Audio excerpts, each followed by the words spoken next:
Bonjour Xavier Bertrand. Bonjour.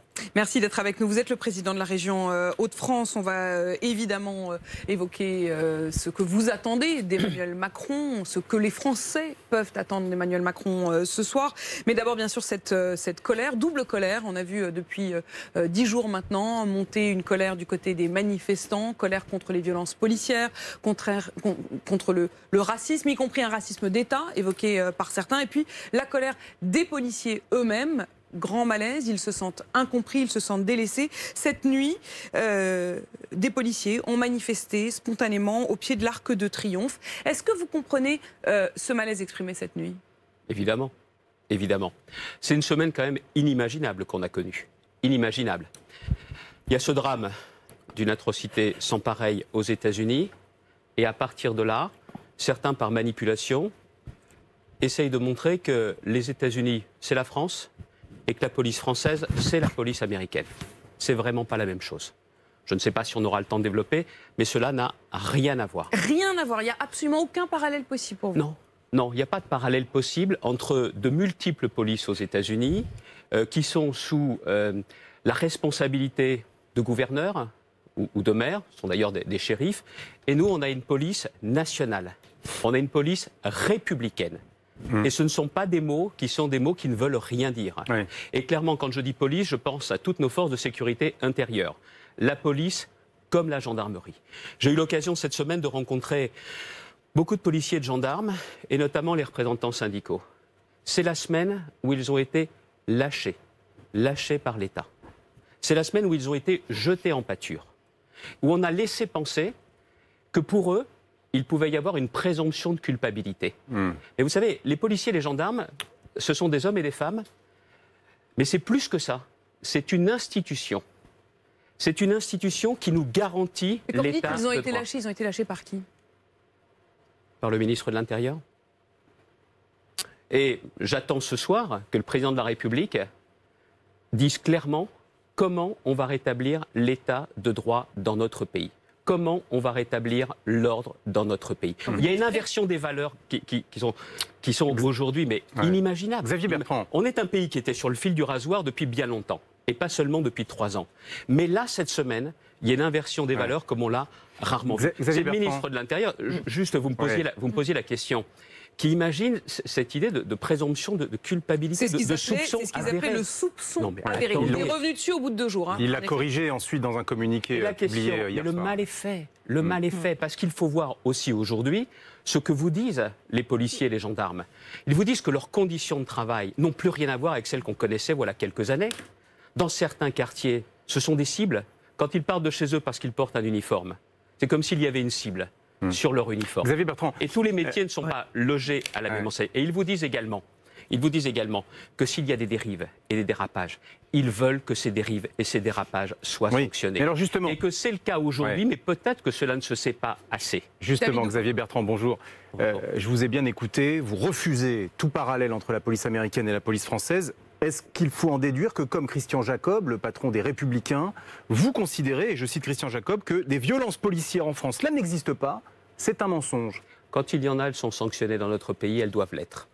Il y a 2 types de contrôle. Et je vous indiquais à l'instant, peut-être qu'on ne sait pas assez comment ça se passe. Les policiers vous le disent, ceux que j'ai rencontrés cette semaine notamment à Lille me l'ont bien expliqué. Vous avez à la fois l'IGPN, et les policiers qui passent entre les mains de l'IGPN, c'est un sale quart d'heure. C'est un sale quart d'heure. Même quand il s'avère, après une enquête, qu'il n'y a pas eu de fait répréhensible, mais on ne les appelle pas les bœufs carottes pour rien. Et d'autre part, vous avez une autre sanction qui est celle de la justice. Donc c'est-à-dire qu'il y a 2 sanctions. Et derrière, ce que disent aujourd'hui les policiers, tous les comportements répréhensibles, que ce soit notamment s'il y a des actes racistes, s'il y a des paroles, ça doit être sanctionné.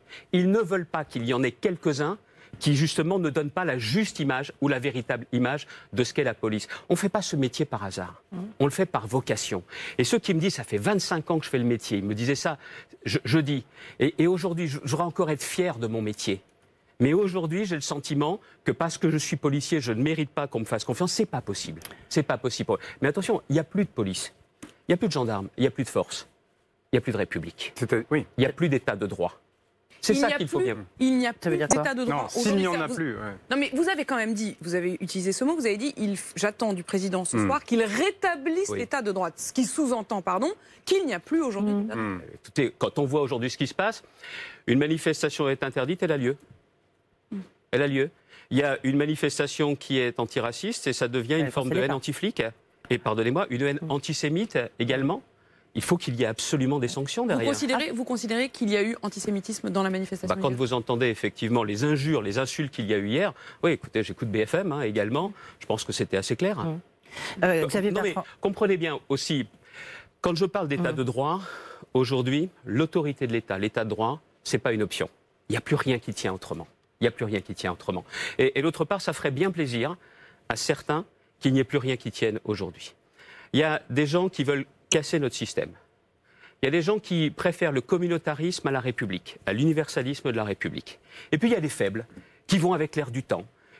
On a entendu un ancien Premier ministre dire qu'à l'Assemblée nationale, il faudrait débaptiser... Jean-Marc Ayrault. Jean-Marc Ayrault qui voulait débaptiser les salles Colbert. Parce que... Mais ça les dérangerait de retrouver un peu de sang-froid, ces gens-là. De savoir que quand on a exercé des responsabilités aussi importantes, on a le droit aussi d'avoir une cohérence et encore une fois, de garder son sang-froid, surtout dans des temps aussi troublés que cela. Xavier Ça veut dire ne rien tolérer des dérives, mais ne plus accepter que l'on ait aujourd'hui ceux qui symbolisent l'état de droit, les institutions qui soient malmenées, comme c'est le cas dans notre pays aujourd'hui. Encore une fois, ça ne date pas d'hier, ça ne date pas de 3 ans, mais il y a une véritable dérive. Et puis ensuite... Alors, Xavier Bertrand, pardon, j'ai une question quand même à vous écouter là depuis quelques minutes. Bonjour d'abord. Est-ce que Christophe Castaner, est-ce que le ministre de l'Intérieur, il doit démissionner ? C'est un peu la question qu'on peut se poser en vous écoutant. Mais il ne restera pas, c'est une évidence. D'accord. Ni lui, ni Madame Belloubet. Mais la question, qui est-ce qui a demandé à M. Castaner, en enjambant le Premier ministre, qui est-ce qui a demandé à Christophe Castaner de faire cette conférence de presse improvisée? Qui est-ce qui a demandé à Madame Belloubet de recevoir la famille Traoré? Qui? Alors, selon vous? C'est qui? Le président de la République, c'était dit très clairement. Donc j'attends du président de la République ce soir, très clairement, qu'il nous dise que ce qui a été commis par les ministres est une erreur et que maintenant il n'y a plus d'option. On ne tergiverse plus. Et on fait respecter l'état de droit. Mais quand on vous entend, on comprend bien que pour vous, le responsable, c'est Emmanuel Macron. Évidemment. Vous savez, il a dit qu'il fallait que tout le monde se réinvente, lui aussi. Le respect du peuple, on ne joue pas avec les élections. Le respect des institutions, de son Premier ministre. Non mais vous voyez quand même le sketch que l'on a là depuis des semaines.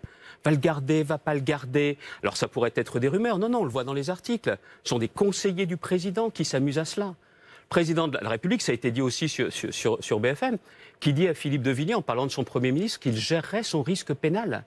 Vous ne croyez pas qu'il serait temps quand même qu'on remette la question du respect au cœur des pratiques politiques? Vous estimez que le président de la République lui-même ne respecte pas son Premier ministre? Attendez, je vais aussi plus loin. Et les institutions, on va jusqu'au bout du raisonnement.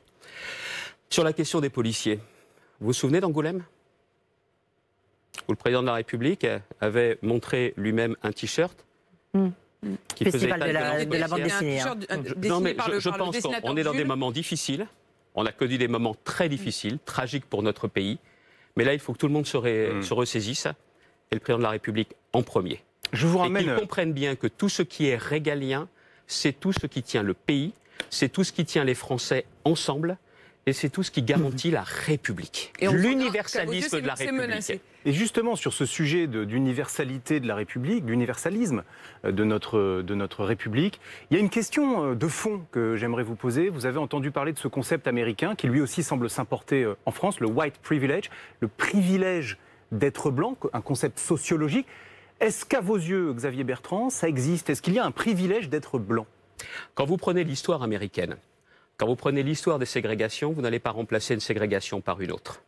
Le vrai sujet que nous avons en France, c'est de lutter contre les discriminations, toutes, quelles qu'elles soient. Et honnêtement, notre pays, la République, n'a aujourd'hui pas suffisamment rempli ce rôle. C'est vrai. Liberté, égalité, fraternité, laïcité, pour certains c'est des mots, frontons des mairies, pas pour moi. Il faut leur donner un contenu précis. Un contenu précis. Alors sur les discriminations, mais attention, attendez, je vais jusqu'au bout. Laissez monter les affrontements entre les ethnies. Et demain, vous aurez en plus ces affrontements sociaux. Donc ce qu'il faut bien voir, c'est que si on laisse prospérer tout ce qui est en train de se produire aujourd'hui, je peux vous garantir, hélas, mais comment vous qu'à l'arrêtez partir de la rentrée, et je vous l'ai dit en faisant respecter l'ordre, quand une manifestation est interdite, et on l'avait dit, notamment avec les Black Blocs, il y a des procédés aujourd'hui dans notre pays pour justement, quand une manifestation est interdite, pour interpeller ceux qui sont à l'origine de cette manifestation, ainsi que les premiers manifestants. Mais quand ils sont interpellés, il faut derrière appliquer la loi. Pardonnez-moi. Et si vous appliquez la loi, au tout début, quand les Black Blocs sont intervenus, combien y a-t-il eu de mandats de dépôt ensuite? Si peu. Ce que vous voulez dire, c'est que c'est une dérive, vous revenez carrément très loin, c'est une dérive pour vous depuis très longtemps. Depuis très longtemps. Mais je voudrais quand même que vous répondiez à la question. Je vous l'ai dit, oui, vous dites moi, pas de privilège d'être blanc à vos yeux. Lutter contre les discriminations. Alors on va y venir à ça. On va y venir à ça, mais avant, pas de privilège d'être blanc. Est-ce qu'il existe, à l'inverse, peut-être, un racisme anti-blanc? C'est un concept qui avait été évoqué par Jean-François Copé à l'époque. Mais attendez, mais je vais rentrer dans la même logique. Est-ce que ça existe? Je ne vais pas l'opposer l'un à l'autre. Je ne vais pas reprendre les générations identitaires par rapport à cette manifestation. La banderole hier, oui. Excusez-moi, je comprends que vous me posiez la question, vous êtes journaliste. Mais moi, si je rentre là-dedans, ça veut dire qu'ils ont gagné. Et le vrai enjeu des politiques, c'est quoi? Mais mon sens, c'est d'essayer de rassembler ce qui peut encore l'être. Hier, quelqu'un sur le marché à Saint-Quentin me dit, Monsieur Bertrand, je crois qu'ils ont gagné tout cela. Je dis non, ils n'ont pas gagné. Même s'il est tard, il n'est pas trop tard. Mais c'est aussi le rôle d'un président. C'est de chercher en permanence à rassembler les Français. Ah, on est Gaulois. On est Gaulois. On a toute cette histoire, pas seulement l'histoire républicaine, l'histoire nationale, qui fait qu'on est capable de chamailler, de déchirer. Mais il y a quelque chose qui nous tient. Et ce ciment, si vous ne l'entretenez pas en permanence, ça donne ça. Ça renvoie justement à ce qui se passe aux États-Unis. Je ne veux pas importer le Mais la système fracture américain. est résorbable aujourd'hui? Oui. Ou bien est-ce que notre société est en train de se diviser de manière irrémédiable? Non, pas irrémédiable, autrement j'arrêterai la politique. J'arrêterai la politique. Mais je pense que même si vous ne pouvez pas, du jour au lendemain, faire l'unanimité, vous pouvez rassembler. Mais ça veut dire aussi éviter les choix qui divisent. C'est ça, je crois, qui est très important et que doit comprendre tout le monde. Et en plus, dans un contexte sociologique, dans un contexte économique qui n'est pas rien. Déjà que c'était pas simple avant la crise du Covid, mais là ça l'est encore moins. Mais bien sûr qu'il faut s'évertuer à rapprocher les Français et à les rassembler. Je voudrais revenir, Xavier Bertrand, sur une déclaration qu'a fait Marion Maréchal. Elle a dit « Je ne veux pas m'excuser d'être blanche ». Est-ce que vous comprenez cette espèce de cri du cœur qu'elle a poussé? Est-ce que vous trouvez que on est dans un système aujourd'hui où il faut s'excuser d'être blanc? Mais il ne s'agit pas de s'excuser de quoi que ce soit, mais moi je vais vous dire une chose. Elle rentre aussi dans le débat racial, parce que ça l'arrange bien. Ça l'arrange bien. Moi je cherche à rassembler, excusez-moi. C'est ainsi fait, c'est comme ça. Et jusqu'au bout de mon engagement politique, j'essaierai de faire le maximum. Parce que, si je peux me permettre, quand vous êtes élu dans une configuration politique très particulière, moi j'ai été élu face aux extrêmes, c'est pas une configuration avec politique. Les voix de la gauche à l'époque, on s'en souvient. Des voix de la gauche, avec des voix de la droite, des abstentionnistes, des voix du centre, des voix de la gauche. Et je l'assume totalement. Dans ces cas-là, vous devez faire une politique pour les gens qui ont voté pour vous, comme pour les gens qui n'ont pas voté pour vous. Les gens qui vous aiment bien et les gens qui vous aiment pas. Les gens qui votent et les gens qui ne votent pas. Vous devez chercher à rassembler. Au moment des élections... C'est ce qu'Emmanuel Macron n'a pas fait en 2017, selon vous? Oui, parce que je pense que son élection ressemble aussi à cela. Être élu face aux extrêmes, c'est une configuration très particulière. Et derrière, il ne s'agit pas de rechercher un consensus mou. Il ne s'agit pas de chercher à rassembler en faisant rien. Il faut rester fidèle à vos convictions. Mais il faut respecter les gens. Il faut respecter le peuple. Il faut chercher aussi à respecter ceux qui ne pensent pas comme vous. Est-ce que c'est pas aussi... Vous avez dit tout à l'heure qu'au fond, ceux qui avaient l'uniforme, ça faisait parfois d'eux une cible. Mais à l'inverse, est-ce que vous entendez ces mères de famille qui disent « Moi, je dis à mes enfants, si tu croises un policier, rase les murs. » Parce qu'ils ont peur pour leurs enfants, parce que leur couleur de peau fait d'eux une cible. Est-ce que ça aussi, vous l'entendez? C'est pas seulement de raser les murs. Dans ces cas-là, c'est de répondre à l'interpellation. Parce que c'est ça aussi, ce qui est en train de se passer également aujourd'hui, c'est que quand la police intervient, c'est avec une force, alors ça renvoie à plein de débats philosophiques, une force qui est légitime, c'est au nom de l'État. Il faut effectivement répondre aux sollicitations qui sont celles des forces de l'ordre. C'est ça aussi qu'il faut comprendre. Mais quand certains jeunes vous disent « Moi, je suis interpellé 2, 3, 4 fois », ça devient du délit de faciès quand même, non? Tout dépend des circonstances. Quand on le dit comme ça par rapport au nombre d'interpellations des plus de 250 000 policiers et gendarmes qu'il y a dans notre pays, je sais bien ce que vous dites, je l'entends également. Et quand on entend avec un contrôle d'identité, comment peut-on passer de vie à trépas? J'entends tout ça. Mais ce qu'il faut bien voir derrière, c'est qu'il y a des garde-fous. Nous ne sommes pas dans n'importe quel pays. On est dans un état de droit. Et encore une fois, beaucoup de policiers, je ne veux pas me faire leur porte-parole ici, mais les syndicalistes m'ont dit ici, mettons l'accent sur la formation. Oui, on n'est pas dans un débat des moyens pour des moyens. Mais je l'avais déjà indiqué, les moyens sont prévus en progression, notamment sur les effectifs, les hommes et les femmes en plus. Mais ce qu'il faut faire, c'est sur les matériels, et c'est aussi sur la formation. Ils le demandent, ils le veulent. Question très concrète. Et puis ils veulent se sentir soutenus. Vous savez ce qui coûte rien, financièrement, budgétairement? De la considération et du respect. Et ça, cette semaine, ils ont été jetés en pâture. Le sujet des discriminations, Xavier Bertrand, vous en parlez, question très concrète. Le ministre du Logement, Julien Denormandie, dans Le Parisien, fait 2 propositions. La première, une formation obligatoire pour les agents immobiliers. Une formation pour lutter contre les discriminations, proposition concrète. Deuxième proposition qui concerne... La formation est clé dans notre pays à tous les niveaux, parce que justement, il y a aussi de nouveaux comportements. Donc vous dites il y a de nouvelles attentes. Je n'ai pas lu son intervention, je n'ai pas lu sa déclaration, je n'ai pas lu son interview, mais je vous dis, la formation, ce n'est pas un mot comme ça, c'est aujourd'hui ce qui permet d'appréhender les nouvelles situations et l'évolution de nos sociétés. Ok, donc formation pour les agents immobiliers, pour que tout le monde puisse accéder à un logement sans être discriminé, vous dites d'accord. Autre proposition, autre remarque de Julien Denormandie, dans les médias audiovisuels, il trouve qu'il n'y a pas assez de diversité, il dit on va faire le name and shame, c'est-à-dire on pointe du doigt les chaînes de télé ou de radio qui ne mettraient pas assez de diversité sur leurs antennes. Qu'est-ce que vous en dites? Je dois pas être quelqu'un de si bien éduqué, mais moi je pratique souvent le name and shame quand certaines entreprises ou autres ne jouent pas le jeu, notamment vis-à-vis des sous-traitants. Donc je ne veux pas critiquer le name and shame en soi. Et autre question, il propose également la suppression du mot race dans la Constitution. C'est une vieille rengaine, parce que comme ça, on va supprimer François Hollande l'avait promis et ne l'a jamais fait. Et comme ça, on va supprimer le problème, on enlève le mot, on enlève les problèmes. Le sujet, c'est de lutter contre les discriminations, toutes, quelles qu'elles soient.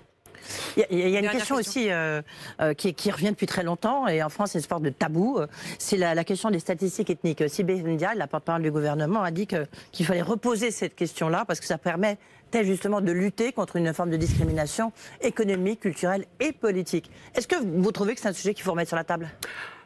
C'est un sujet que j'ai soumis à mes groupes de travail de la manufacture. Je pense que si vous relancez ce sujet-là aujourd'hui, alors là, clairement, vous remettez du carburant dans le moteur de ces divisions et ces différences. Et puis vous avez aussi un autre risque. Est-ce que les gens vont vraiment vous répondre maintenant ? Donc, moi je pense que... Oui, mais maintenant, sinon vous mettez le couvercle, là. Vous remettez le couvercle sur la marmite. Non, je vous l'ai dit tout à l'heure. Je pense sincèrement que ce soit dans ma région, mais que ce soit aussi au niveau de la nation, celui qui remettra le couvercle sur la marmite, c'est un dingue, c'est un fou, c'est un inconscient. C'est la lutte contre les discriminations, le véritable enjeu. Et c'est celui-là qui compte pour moi. Et vous l'avez dit, vous attendez beaucoup sur ces points-là aussi de l'allocution d'Emmanuel Macron. Mais on va bien sûr parler dans un instant de la crise qui vient, crise économique qui s'est déjà installée, crise sociale. Sans doute, quelle réponse vous apportez? Vous êtes aussi aux premières loges avec les Hauts-de-France qui sont une région particulièrement touchée, on le voit bien, par un certain nombre de plans sociaux. Et puis, vous évoquiez l'intervention du président. Ce sera donc ce soir à 20h à suivre en direct sur BFM, bien sûr, avec une édition spéciale dès 18h. A tout de suite, Xavier Bertrand.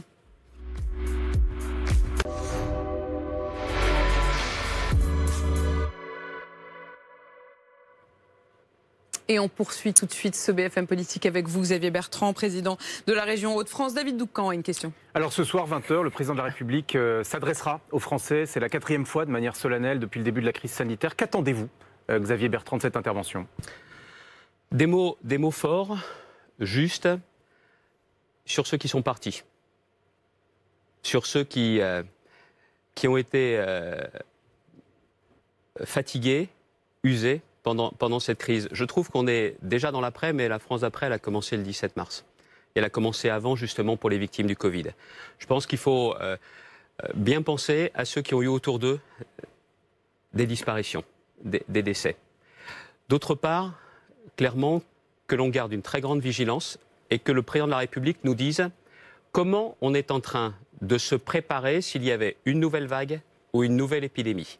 Ça, je pense que c'est clé. Des quartiers de Pékin sont en ce moment en train d'être reconfinés par les autorités chinoises.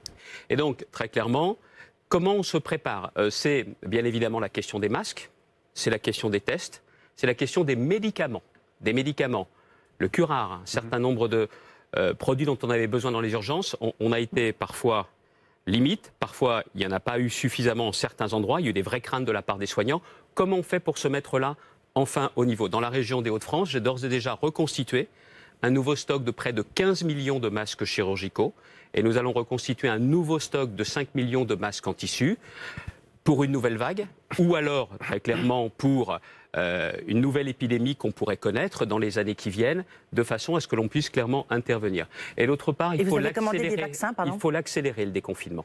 Accélérer le déconfinement, il y a des secteurs aujourd'hui qui ont besoin de visibilité. Et j'ai parfois du mal à comprendre pourquoi on s'est fixé des barrières aussi rigides que le 2 juin, que le 22 juin, alors qu'il y a des secteurs sur la restauration, la culture, le monde des forains, qui symbolise aussi la fête, qui symbolise la vie, le monde du sport, puisse retrouver vraiment de la visibilité.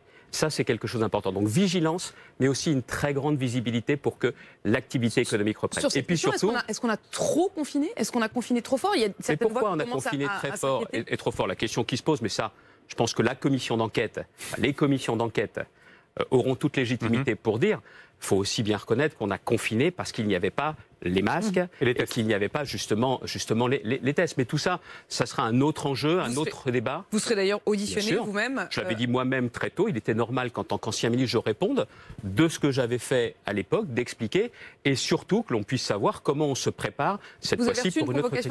Non, pas encore, mais j'ai vu dans la presse, sur les réseaux sociaux, que ce serait normalement le 2 juillet. J'y serai le 2 juillet. Enfin, à la commission d'enquête de l'Assemblée nationale et du Sénat, parce que j'avais vu qu'il y aurait maintenant une nouvelle commission d'enquête voulue par l'exécutif pour parler de l'exécutif. Là aussi, quand je parlais du respect des institutions, le Parlement, Assemblée nationale et Sénat, ça se respecte. Et puis l'autre part... Ça se respecte, ça veut dire que vous estimez que l'Élysée n'a pas suffisamment respecté en envisageant de faire sa propre commission. Et il y a aussi accéléré une chose, on parle de plan de relance. Non, c'est un plan de sauvetage. C'est un plan de reconstruction. Et là, très clairement... ça n'est pas le mois de septembre qu'il faut attendre. Xavier Bertrand, on va y aller progressivement parce qu'on a aussi des questions économiques assez précises à vous poser. Mais il y a ce soir un enjeu également politique. Oui, avec... alors, l'Élysée a fait savoir qu'il n'était pas question de parler remaniement ce soir. Ce n'est pas le tempo du président de la République. Je ne suis pas sûr que ce soit ce qui passionne les Français aujourd'hui. Non, sans doute, mais une question tout de même concernant l'équipe gouvernementale telle que vous la percevez. Vous en avez dit un mot tout à l'heure. Vous nous annonciez, avez-vous des informations, que Christophe Castaner, Nicole Belloubet ne pourraient pas rester. C'est ce que vous avez dit tout à l'heure. On vous a écouté pendant toute la première partie de cette émission. On va fermer une porte là tout de suite. Il n'est pas question que vous acceptiez, si on vous le proposait, d'aller à Matignon. Je crois que là, c'est bien derrière nous cette idée. Ça doit faire 101 fois que je le dis. Je ne sais pas si j'ai besoin de le répéter. Puis en plus, et sur le gouvernement ou autre, je ne vois pas être le type à qui on fait les confidences à l'Élysée. Hein. Je ne crois pas. Hein. Vu les relations et tout ça, bon, c'est dommage. Hein. Moi, je suis prêt à travailler très clairement en tant que président de région avec l'État, notamment pour apporter des réponses à la crise, mais pour le reste, la date des élections, tous ces trucs-là, c'est pas moi qui fais les confidences. C'est quand même l'Élysée, c'est-à-dire que là, vous vous positionnez en permanence, vous répondez, et je veux dire, c'est aussi et si vous votre liberté. Vous invitez pas aussi le président de région pour vous expliquer aussi ce que l'on fait et la vision qu'on peut avoir. C'est ce que je disais tout à l'heure. Mais cela dit, vous répondez en permanence en disant le président doit faire ci, et on sent bien derrière qu'il y a aussi, si j'étais président, je ferais comme ça. Et je suis président d'une région de 6 millions d'habitants, et ce que j'essaye de faire, c'est de dire aussi, pardonnez-moi, là-haut, il faut quand même que vous réveillez, il faut bien comprendre aussi quelle est la situation. Moi, je ne peux pas seulement gérer ma région si la nation ne se porte pas bien. C'est inimaginable et impensable. À propos des régions, il y a cette rumeur selon laquelle l'Élysée semblerait réfléchir à un report des régionales, voire même après la présidentielle. Alors, je ne sais pas si la caméra était sur vous, mais vous avez levé les yeux au ciel. Non, mais alors attendez, un jour, il va changer la date de la présidentielle pour l'avancer. Et un jour, il va changer la date des régionales pour la reculer. Non mais attendez, les élections, c'est pas un jeu de dés. Parce que derrière les élections, c'est le peuple. Et le peuple, on le respecte. Aujourd'hui, dans des élections, c'est très simple. Il y a des dates qui sont fixées on a bien décalé, pour des raisons sanitaires. Ah bah oui, mais on est dans les raisons sanitaires. Et j'aurais même souhaité qu'on décale davantage le premier tour des élections municipales. C'est l'une des rares fois où j'ai fait entendre au cœur de cette crise une différence importante et de fond. J'ai toujours dit au cœur de la crise, au moment où il y avait les disparitions, qu'il fallait qu'on serre les coudes. Mais là, ce jour-là, j'ai dit, si on nous dit que tout est fermé, qu'on fait les municipales, je ne comprends pas. Les raisons sanitaires, ce n'est pas la même chose qu'une convenance politique, ou qu'une convenance personnelle, ou qu'une convenance présidentielle. Bon, donc vous êtes le totalement peuple est opposé souverain, le peuple est dessus de tout, et le peuple, c'est lui qui tranche. Mais la date des élections est votée par la loi, donc par les députés élus par le peuple. La loi existe. Oui, donc... et c'est mars. Ces députés-là peuvent voter une autre loi. C'est le peuple. Il représente le peuple. Bon. Et pour quelle raison? Alors justement, c'est ça, le questionnement est politique plus qu'institutionnel. Attendez, je trouve déjà, ça fait déjà quelques minutes qu'on est là-dessus. Moi, je vous ai répondu très clairement. Ils disent que certains présidents de région ont été consultés, vous n'avez pas été consulté. Je viens de vous dire, je ne suis pas le type à qui on fait des confidences. Hein. C'est compris. Parlons de la crise économique, la crise qui vient et notamment... 1000 fois plus importante que nos sujets politiques. Et notamment du chômage. Il y a crise sanitaire, une crise sociale, une crise économique. On voit déjà les chiffres, les compteurs qui s'affolent. On voit qu'il y a 500 000 emplois qui ont été supprimés depuis le début de l'année, 800 000 à venir. Donc c'est une vraie crise sociale avec des plans sociaux. Est-ce que vous trouvez quand même que les mesures qui ont été prises par le gouvernement ont été à la hauteur, en termes de chômage partiel? Là, il y a eu 140 milliards qui ont été mis sur la table, des plans de relance dans l'automobile, l'aéronautique, dans le tourisme, dans le BTP. Est-ce que là, vous dites quand même, ils ont pris le sujet à bras-le-corps? Je peux vous donner une image? Allez-y. Quand l'État a joué les pompiers, il a plutôt bien fait le job. Et je dois rendre aussi hommage au travail qui était celui de Bruno Le Maire. Plutôt bien fait le job et vous l'avez expliqué. Là maintenant, si on est sur un plan de sauvetage et un plan de reconstruction, c'est plus un rôle de pompier qu'il faut jouer, c'est un rôle d'architecte.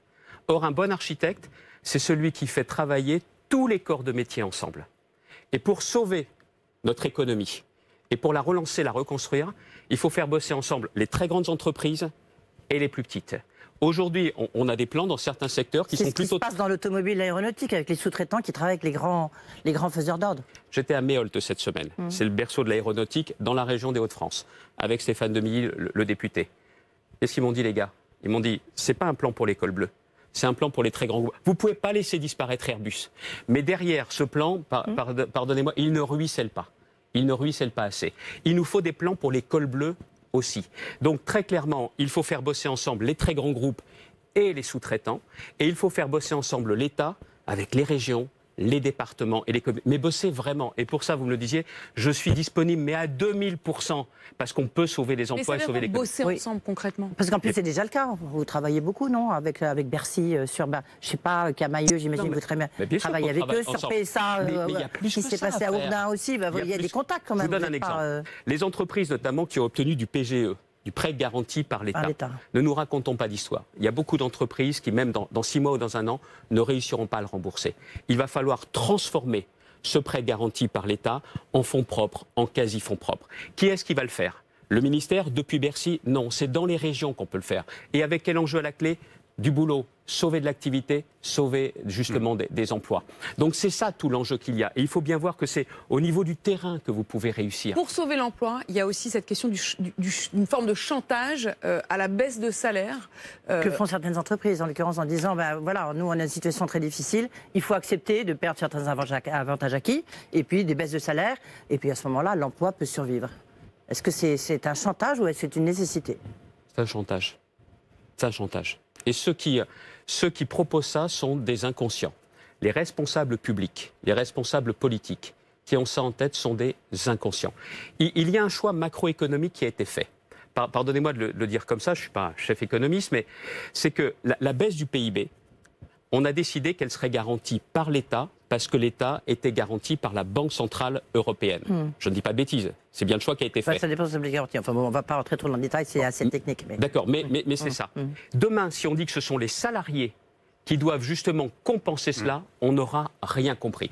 Quand j'entends des ministres, par exemple, dire, oh, vous savez, la modération salariale, ouais, mais enfin, si c'est dans les entreprises que ça se décide, et pourquoi pas? Les accords de performance collective. Oui, mais quand vous entendez ça, vous êtes devant votre télé, et que vous entendez le ministre ou le chef d'entreprise, ou le responsable d'une association patronale vous dire ça, tu as envie de lui dire, hey Coco, tu prends ma place et ma paye pendant 6 mois, tu retournes à la télé et on verra si tu es d'accord pour la modération salariale. Geoffroy Roux de Bézieux, c'est impossible. il n'est pas favorable, là, d'ailleurs. Mais c'est impensable la modération salariale. Puis la modération salariale, c'est toujours pour les petits. C'est toujours pour les petits salaires. Alors, donc derrière ça, allons jusqu'au bout du raisonnement. S'il y a l'idée de dire maintenant, vous allez accepter une baisse de vos salaires, moi je dis je me battrai contre une telle direction et contre de telles décisions. Non seulement c'est une faute morale, même si ça a des conséquences sur l'emploi et sur le chômage, qui renforcerait les inégalités dans notre pays.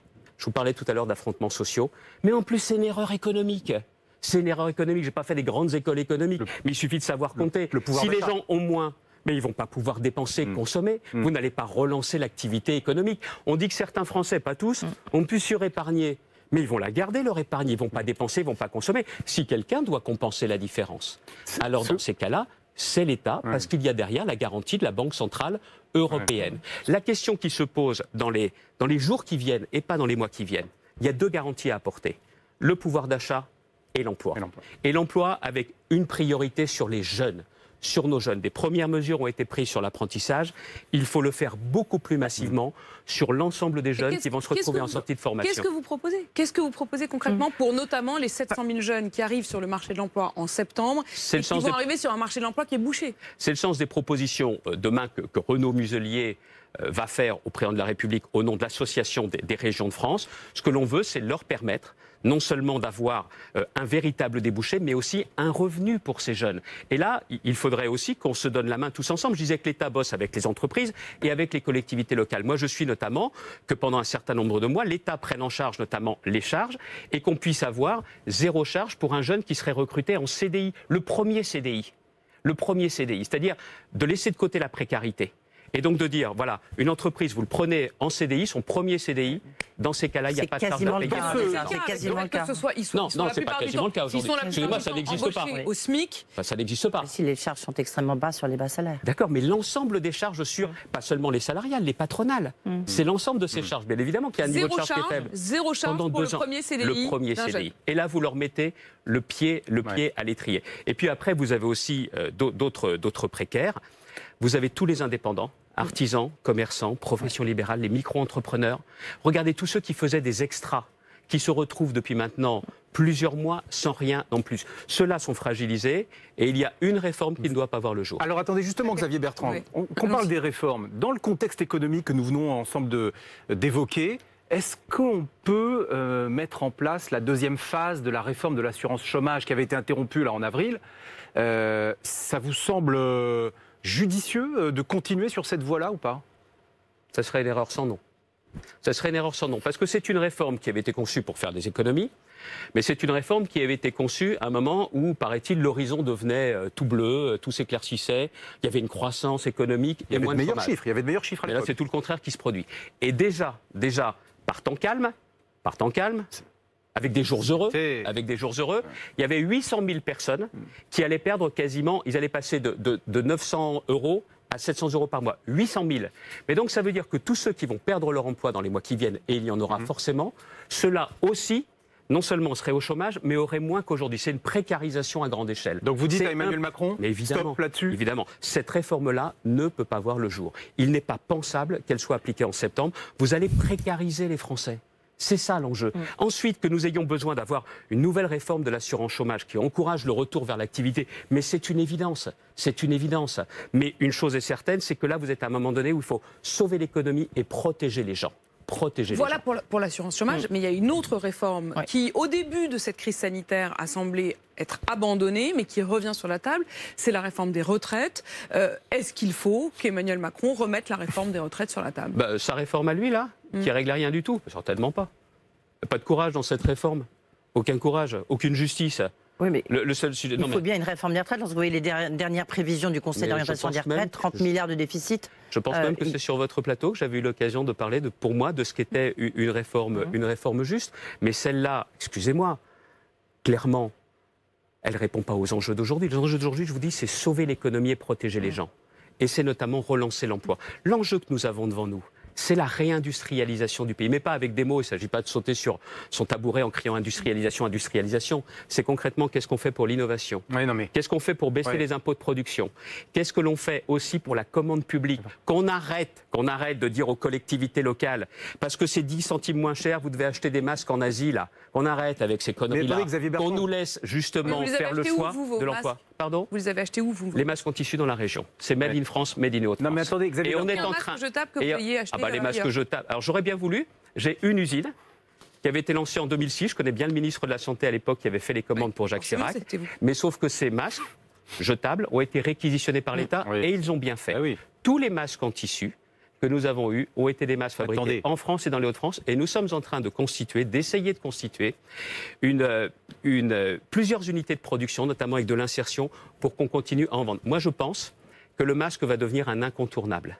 et que même s'il n'y a Oui. pas, je le souhaite, une crise d'une telle intensité, c'est qu'on puisse redonner du boulot à des centaines de personnes dans la région. Il y a beaucoup d'entreprises qui ne parviennent pas à vendre leur stock de masques. On sent déjà que la demande est en baisse. Mais juste, non, mais attendez, je ne vous dis pas qu'il s'agit d'en commander 5 millions tous les jours, mais tout simplement, il y en aura besoin. Et puis, je veux aussi vous dire aussi autre chose, c'est que j'aimerais bien également que les grandes surfaces, les grandes enseignes, Decathlon par exemple, jouent le jeu de l'emploi local et qu'on arrête de dire aux collectivités locales parce que c'est 10 centimes moins cher, vous devez acheter le moins cher. Mais je veux pouvoir m'expliquer et dire que je fais le choix de l'emploi. Pardon, mais pour rebondir sur ce que disait David à l'instant, on le sait, il y a un certain nombre d'entreprises françaises qui se sont mises à faire des masques en tissu. Les Français, à l'usage, visiblement, utilisent plutôt des masques jetables. Et donc, il commence à y avoir un certain nombre de stocks, en tout cas, qui ne sont pas vendus de masques réutilisables.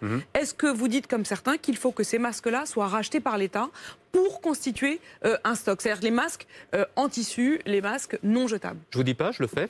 On a créé une centrale d'achat, notamment avec l'ensemble des communes. On a plusieurs centaines qui sont aujourd'hui déjà adhérentes pour pouvoir justement continuer les commandes et continuer, pardonnez-moi, regardez cette image derrière. Ça a été un formidable système D qui a été lancé, mais c'est aussi des gens qui ont retrouvé un emploi. On a eu au cœur de la crise plus de 1000 personnes qui ont travaillé pour ces masques et je voudrais en garder plusieurs centaines. Xavier Bertrand, vous êtes passé beaucoup trop vite sur les retraites. Vous avez dit cette réforme-là, il ne faut pas la remettre, mais qu'est-ce qu'on fait ? On relance une concertation là, à moins de 2 ans de la présidentielle. Le gouvernement aujourd'hui devrait se concentrer sur une chose. Je vous l'ai dit et je le redis, je crois, pour la 3e fois. Sauver l'économie et très clairement reconstruire l'industrialisation de notre... On remet à plus tard alors, c'est ça. Mais de toute façon, la réforme des retraites, mais déjà là à l'époque, ils s'y étaient pris de la plus mauvaise des manières. Il n'y avait pas de courage, il n'y avait pas de justice. J'ai été à différentes reprises, non seulement en charge du dossier des retraites, en 2003, quand nous mettons en place notamment les carrières longues. J'étais aussi un acteur des différentes réformes des retraites.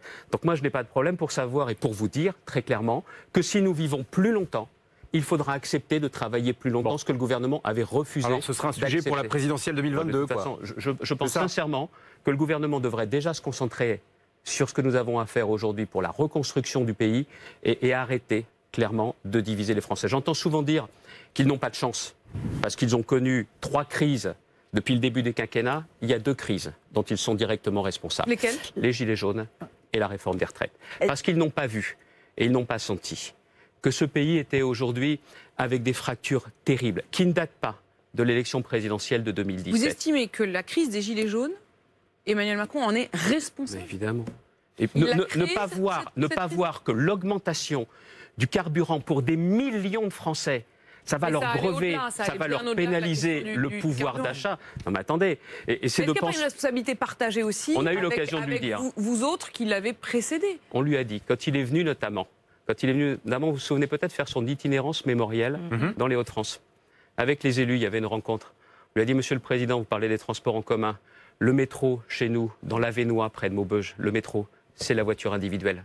Pourquoi j'ai mis en place une aide au transport depuis maintenant près de 4 ans dans la région des Hauts-de-France pour ceux qui, parce qu'ils travaillent, ont besoin de leur voiture pour aller travailler. C'est pour les aider en termes de pouvoir d'achat. Ceux qui ne voient pas que la question du pouvoir d'achat est une question clé dans les semaines, les mois et les années qui viennent, n'ont pas compris les Français. Qu'est-ce qui s'est passé à Ourdin, l'usine de PSA? Là, je m'adresse au président des Hauts-de-France.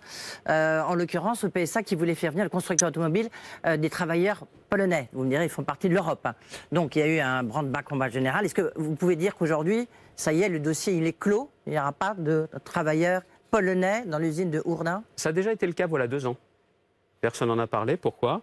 Parce que ce sont des Polonais qui étaient venus se former à des process d'industrialisation. Ils sont européens. Là, vous voulez que je vous dise quel est le premier qui m'a sollicité là-dessus?